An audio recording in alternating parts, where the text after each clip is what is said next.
केवल वही जान सकता है जो अपने भीतर के अहंकार को त्याग दे।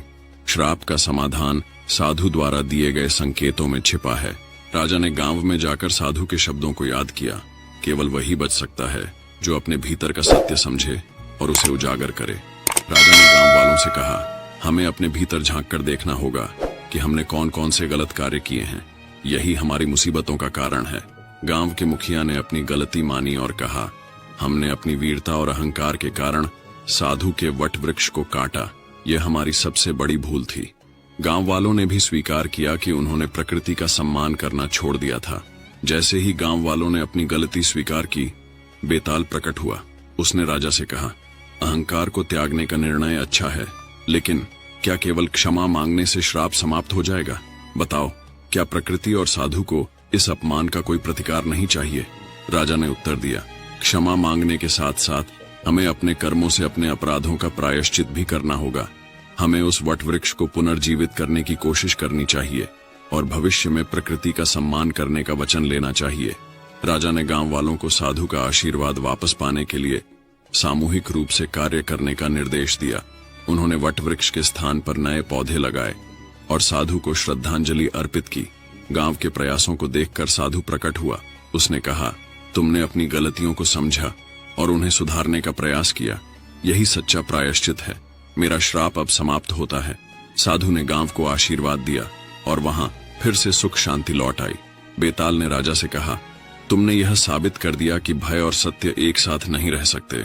सत्य का सामना करने के लिए व्यक्ति को अपने भीतर के भय को दूर करना होगा।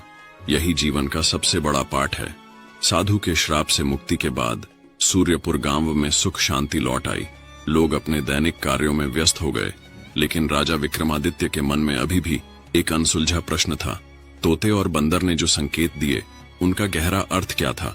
क्या ये संकेत केवल इस श्राप तक सीमित थे या इनके पीछे कोई बड़ा रहस्य छिपा था? एक रात राजा विक्रमादित्य अपने महल में विश्राम कर रहे थे। तभी बेताल प्रकट हुआ और बोला, राजन, श्राप तो समाप्त हो गया, लेकिन सत्य की यह यात्रा अभी अधूरी है। अब तुम्हें अपनी बुद्धिमत्ता और धैर्य की परीक्षा देनी होगी। क्या तुम तैयार हो? राजा ने दृढ़ता से उत्तर दिया, मैं हमेशा सत्य और न्याय की खोज के लिए तैयार हूँ। बताओ, अगली चुनौती क्या है? बेताल ने कहा, गांव का श्राप समाप्त हुआ, लेकिन एक ऐसा राज्य है जो साधु और वटवृक्ष से भी पुराना है। इसे जानने के लिए तुम्हें 3 स्थानों की यात्रा करनी होगी। सूर्यपुर का प्राचीन मंदिर, छायागढ़ का किला और रुद्रवन का गुप्त गुफा। हर स्थान पर तुम्हें एक नया प्रश्न मिलेगा। अगर तुमने सभी उत्तर सही दिए तो न केवल इस रहस्य को समझ पाओगे, बल्कि तुम्हारा नाम इतिहास में अमर हो जाएगा। पहले स्थान पर पहुंचकर राजा ने मंदिर के पुजारी से पूछा, यहाँ क्या रहस्य छिपा है? पुजारी ने राजा को एक पत्थर का शिलालेख दिखाया, जिस पर लिखा था, केवल वही सत्य तक पहुंचेगा जो अपने अतीत को स्वीकार कर वर्तमान को अपनाएगा। बेताल ने तुरंत प्रश्न किया, क्या कोई व्यक्ति अतीत को पूरी तरह से भुलाकर वर्तमान में जी सकता है?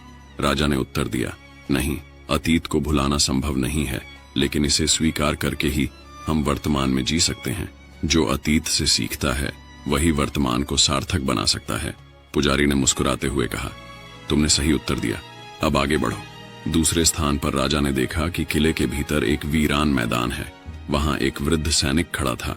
उसने राजा से कहा, इस किले में एक ऐसी तलवार छिपी है जो केवल सच्चे योद्धा को मिलती है, लेकिन पहले यह बताओ, क्या शक्ति और सत्य एक साथ रह सकते हैं?